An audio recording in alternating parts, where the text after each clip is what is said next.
Thank you. ನಾನು ಗಾರೆ ಕೆಲಸ ಮಾಡೋದು. ಮಂಜುನಾಥ್ ನೇತ್ರಾಲಯದಲ್ಲಿ ಇದೀವಿ.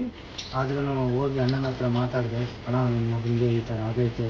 ಈ ಮಗು ಚಿರಂಜೀವಿ ಅಂತ ನೋಡಿದ ಕೂಡಲೇ ನಾವು ಗೊತ್ತಾಯ್ತು ಇವ್ರಿಗೆ ಎರಡೂ ಕಣ್ಣಲ್ಲೂ ಪೊರೆ ಬಂದಿದೆ ಅಂತ. ಇಲ್ಲಿ ಹೋಗೋ ಮಗ ಮಾಡ್ತಾರೆ ಅಂತ ಹೇಳಿದರು. ಧ್ರುವ ಸರ್ಜಾ ಅವರು ಮಗುನ ರೆಫರ್ ಮಾಡಿದರು. ಎರಡೂ ಕಣ್ಣದ ಆಪರೇಷನ್ ಸಕ್ಸಸ್ಫುಲ್ಲಾಗಿ ಮಾಡಿಸ್ಕೊಟ್ಟಿದ್ದೀವಿ. ಅದಕ್ಕೆ ನೀವು ಸಹಾಯ ಗಂಟ ನಿಮಗೆ ನಾವು ಚಿರಋಣಿ ಆಗಿರ್ತೀವಣ್ಣ.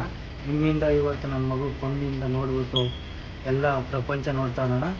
ಸಹಾಯ ಗಂಟ ನಿಮ್ಮ ಜೊತೆಲೇ ಇರ್ತೀವಣ್ಣ. ಇಲ್ಲಿ ಹೇಳ್ಬೇಡಿ ಮಾಡಿದೀವಿ ಅಂತ ಅವ್ರದ್ದು ಹೆಸರು ತಗೋಬಾರ್ದು ಅಂತ ಹೇಳಿದ್ರು. But it's a good deed ಅವ್ರು ಮಾಡಿರೋದು. ಇವ್ರು ಮಾಡ್ತಿರೋ ಸೇವೆನ ಅವರೆಲ್ಲೂ ಹೊರಗಡೆ ಹೇಳ್ಕೊಂಡೇ ಇಲ್ಲ.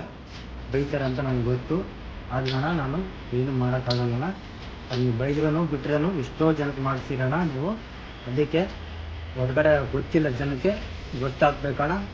ಸರ್ಗೆ ಭಗವಂತ ಇನ್ನೂ ಅಷ್ಟು ಅಭಿವೃದ್ಧಿ ಕೊಟ್ಟು ಅವರು ಈ ಕೆಲಸ ಕಾರ್ಯಗಳು ಮಾಡಲಿಕ್ಕೆ ದೇವರು ಕೂಡ ಅವ್ರ ಜೊತೆ ಕೈ ಜೋಡಿಸ್ಬೇಕು ಅಂತ ನಾನು ವಿನಂತಿಸ್ತೀನಿ.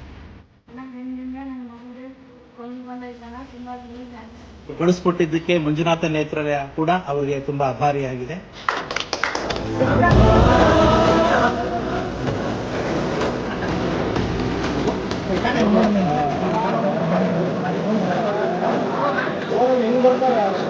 Ya,